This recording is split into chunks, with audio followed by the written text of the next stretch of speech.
Company car sales, as everyone knows, are good for vehicle makers and franchise dealers, but they're also a shot in the arm for staff morale. And they provide enormous financial benefits to the lucky employees who get the perk. In a fairly stereotypical company, the office junior gets him or herself a Vauxhall Nova. The salesman out in the field has a 1.4 LX Escort. His boss back at base has a Cavalier, perhaps with a few choice extras. And just to remind them who they're all working for, the big cheese gets himself a Rover Sterling. The company car has become an expectation in an increasingly broad range of jobs. So why has it entered so deeply into the national psychology? I think it provides a status differential within an organisation. It's also a very tax-effective benefit. As a status differential, of course, it shows not only to your colleagues at work, but also to your family and friends what your status is. It may show people perhaps that you're slightly more upmarket than they are, so it's today's equivalent of the epaulette. It's easy to see why employees lap up the cars. Currently, the driver of a 1.6-litre Cavalier doing more than 2,500 business miles a year, and whose petrol bills are paid for by the company, will be taxed as though the benefits are equivalent to an extra £2,800 in salary. That means just £700 a year in tax. But it actually costs nearly £5,000 a year to run a Cavalier GL. So the Chancellor needs to tax company cars much more heavily to stop them being a bargain. But the tax system can hit those who actually need their cars for work. Service engineers, for example, doing up to 18,000 genuine business miles a year, still have to pay tax on car use, even if their private mileage is very low. And the Inland Revenue is pursuing all sorts of other groups for tax too. You can see the effect of Britain's company car culture in the showroom. Most employees choose their company car from a list of vehicles within a specified price band. They're called user choosers. Now, manufacturers, knowing that the odd £100 here or there isn't going to make that much difference, are keen to woo this particular breed, and to do that, they load the cars up with all sorts of profitable goodies. Take the 405, for example. All but the base models in Britain come with an electric sunshine roof as standard. In France, the 605 doesn't even come with a stereo. And the same pattern's true for Ford, Vauxhall, Rover, and just about everyone else in the fleet market. In Britain, the average car park has a higher proportion of bigger cars than anywhere else in Europe, with the inevitable exception of Germany. Even in America, there's been a trend toward more compact business vehicles, encouraged by company economy measures. But over here, status-conscious employees are wooed by larger cars so they can appear to retain a superior position in the company hierarchy. So the British market is full of very highly specified cars and has an inflated demand for relatively large ones. All this helps drive up list prices we're all asked to pay. But after pushing up the prices with all the goodies, the fleets demand discounts of up to 30%. Now, the private buyer can't hope to match these special deals, even with a good trade-in. So British consumers probably end up paying more for their cars than they would on the continent. There are also suggestions that the company car market influences garage bills. Servicing costs in franchise dealers, where the majority of customers are business drivers, are higher and tend to be geared to what the company market will pay. And since his employer is footing the bill, the company car driver is thought to be more tolerant of accepting unnecessary replacement items. Again, the price to the ordinary motorist is dictated by the company car. If you pay for them yourself, you control the cost very much. You're trying to minimise the cost. If somebody else is paying, then you tend not to worry about the cost so much. Companies, subsidised, whatever, do tend to be far more expensive. The same goes for petrol. Company car drivers often have their fuel paid for, and oil companies admit they're more likely to choose the station according to the free gifts on offer. The private motorist is possibly more influenced by price. And what about environmental damage? Company cars have larger engines and are less fuel efficient as a result. They're said to chuck out 15 million tonnes of carbon dioxide, and that sure has an effect on global warming. Now, company car drivers not only buy a bigger car than they would if they were buying one themselves, but also choose the largest possible engine that their tax bracket allows. And then on top of all that, they drive them as much as possible to make up the mileage for their tax benefit.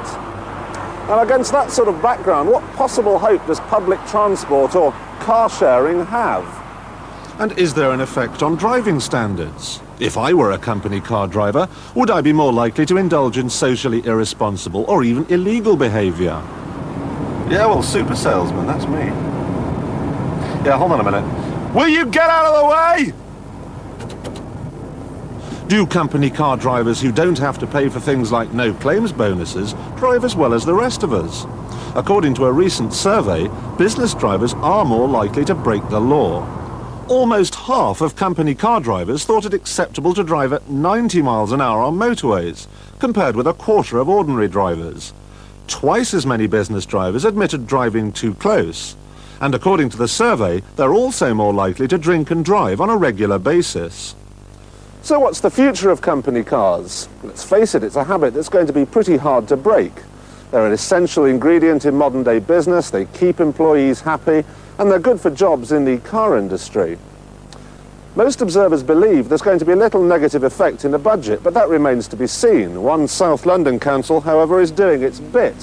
They're offering 10 pence per mile as a bike allowance. Very environmentally sound, I'm sure, but on a day like today, they have got to be joking.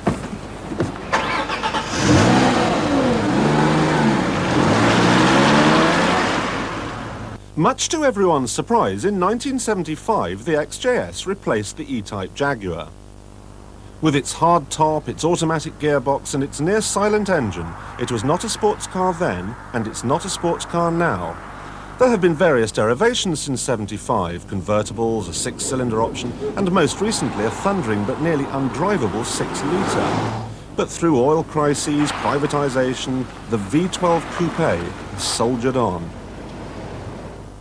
Now, I know it's 15 feet long and the cabin's only this big, but when you're sitting here, cocooned by this huge transmission tunnel, titchy little windows running round, it feels like you're in your own little oldie-worldy nest. There are bits of the dashboard I'm not too fond of. The instrument binnacle looks like an awful hangover from the 70s, though I'm told it's to be replaced soon. And the last time I saw a knob like that, it was on a 1955 oven. Overall, though, it does have the charm of a lovely English country cottage. The wood looks like it's meant to be there. The leather feels right. A lot of manufacturers simply nail wood onto their most expensive models to make them different from the acrylan and plastic ones further down the range. That never works. It can never look as good as this. I just love it. The engine's old too, fashioned from cast iron and so fabulously heavy, it's still a superb means of propulsion. And then there's the buttress styling. It was heavily criticised, but today, when all cars look the same, this is a refreshing change. And anyway, I've always rather liked it. It was always intended to be an effortless Grand Tourer. Indeed, in town, it can be persuaded to do 9 mpg. You can buy more power, more sophistication, and a lot more fuel economy, but no car will do 1,000 miles of German Autobahn and a trip through the Alps in one day with such a plot. You simply engage Waftmatic on the automatic gearbox, sit back and just watch the world go by. There's no doubt that a replacement for the XJS would be lighter, faster and more spacious. But would it be better? Probably not. One car that isn't wearing so well as this old Leviathan is Volvo's even older 240. Now this can trace its roots back to a time when Harold Wilson was Prime Minister, when England won the World Cup, and when Rod Stewart was going out on his first date. It sells now only because of Volvo's image. It's perceived to be as safe and as sturdy as a Gloucestershire cottage, or a mansion in the case of the estate. Well, well, well, it seems to be true. All Cotswolds antique dealers do have Volvos. The thing is, every year Volvo makes some changes to their version of perpetual motion. This year I've got a bigger back window. This policy of evolution rather than revolution has resulted in it becoming quite a good value for money package. It now has power steering and central locking provided as standard, for instance. It also means that when a customer goes into the showroom for a new car, they're not just getting a newer one, they're actually getting a better one. It's not quite as spacious in here as you might imagine. A Montego is just as commodious. And frankly, I find the whole thing a bit on the austere side. Dynamically, the Volvo 240 feels like it's a product of the 60s. With its rough engine and its live rear axle, it's only really happy at very slow speeds. Push it and the whole thing becomes coarse and a trifle wayward. Few, however, will push it. It's rather like a barber jacket, this. Hardly the most fashionable garment you can buy, but de rigueur nevertheless for the country set. It's nothing short of mind-blowing that this car was launched to compete with the Austin Cambridge, yet in 1990 it will outsell that technocrat, the Citroën XM. It can do that not only because of its image, but also because it's comparatively cheap. But a car doesn't have to be old-fashioned just because it's old. The original Audi Quattro is now 10, and it's every bit as fast and vibrant and exciting and expensive as it ever was. Designed originally to win rallies, it was the first performance car that successfully mated a powerful engine to full-time four-wheel drive. There have been more successful rally cars, but none has made such an impact. It really did change the face of rallying. Audi pulled out of the sport 4 years ago, and when they launched the new range of 80s, 90s and coupes, a lot of people thought the proper Quattro had died. Wrong. Truth be told, it nearly did, but such is the strength of feeling, particularly in Britain, that the venerable old warhorse was awarded a stay of execution. Better than that, Audi are still developing it. It's powered now by a 220 horsepower, 20-valve engine, turbocharged, intercooled, 2.3 litres, 5 cylinders. Even with a catalytic converter, it still manages to get from 0 to 60 in 5.9 seconds. But there's an awful lot more to it than that. The original four-wheel drive mechanicals, which split power evenly between the front and rear axles, have been replaced by a far more sophisticated system, which sends power to whichever axle sensors say is best able to handle it.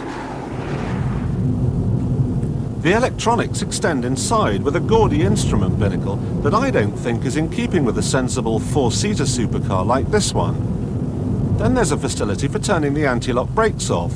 Apparently the car stops quicker on snow without ABS. If you want to keep going on snow, there's an electronically lockable differential. However, its use is somewhat negated by vast tyres, which work superbly well in normal conditions, but are quite useless in snow. They're just too wide. The Quattro may have earned its reputation in conditions like these, but the latest version is a real handful. You should have heard my language while we were filming this. Even so, the Quattro has yet to be beaten by any of the imitators which have come along in the past decade. None of them, indeed no car, covers ground so quickly and so safely. And the same applies even when it's pouring with rain.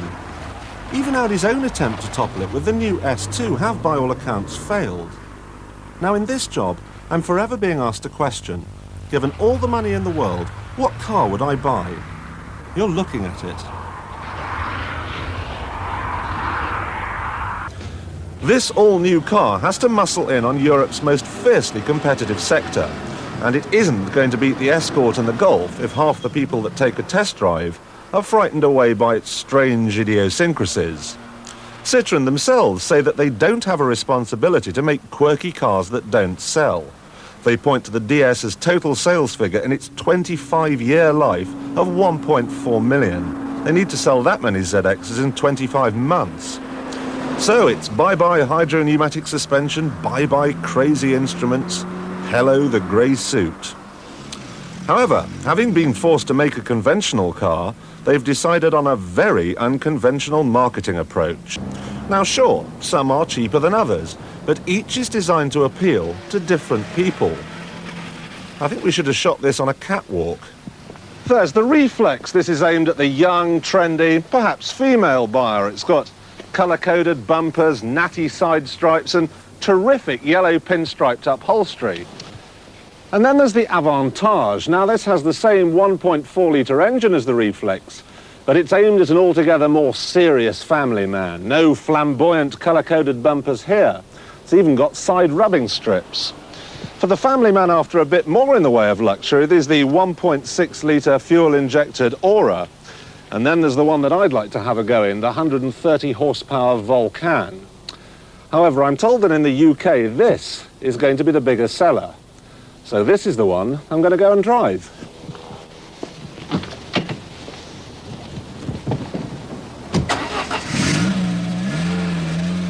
Not only did we eschew the volcan, but we did the decent thing and scoured the south of France for some typically British weather. Now this engine's terrific. Basically it's the same unit you get in a Peugeot 205 GTI. Although it has low gearing for good acceleration, it isn't even very noisy. My only beef is that a catalytic converter is relegated to the options list. However, the engine is not the best bit of the car. That accolade is reserved for the suspension. The ride is as close to faultless as you can get, but this does nothing to hurt the handling. Citroën have invented a new type of rear axle which helps here, allowing the rear wheels to steer in tandem with those at the front. This is probably the best chassis you can get in a small car. If it weren't for this badge here, I'd have an awful job believing this was a Citroën. It's all so normal. Proper dials, proper knobs, a two-spoke steering wheel. It even appears to be well made as well, though having said that, this seatbelt mounting broke earlier on today, and that's not good news. However, normalness doesn't mean it's bereft of clever touches. The stereo is of a type that would be useless in any other car, so there's no point stealing it. And the heating and ventilation system, joy of joys, is able to provide cold air to the face and warm air to the feet at the same time. Basically, this is a very well thought out, comfortable and spacious cockpit. Citroën fans will probably kill me for saying this, but I think this is one of the best interiors they've ever done. It's the little things. You can close the electric windows even after you've turned the engine off, and that's got to be sensible if you're forgetful like me. Now, the back all looks completely normal, but believe me, these seats are very wacky. Not only do the backrests recline, but also you can pull the whole thing forwards. If you're carrying a couple of rugby players, of course, you just slide it back. Will this new car sell?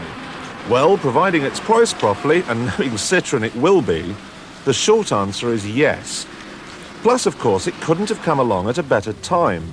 The 309 is old, the Golf and the Astra are due for replacement before the end of the year, and the new Escort badly needs the better engines that are in the pipeline. That realistically leaves the Rover 200, which is a very good car. But believe you me, so is the ZX. So to sum up, we like the clever seats, the ride and handling are in a class of their own, and the engine's pretty good too. We're less impressed, however, with this styling, and neither catalytic converters nor anti-lock brakes are standard. It does run on unleaded petrol, though.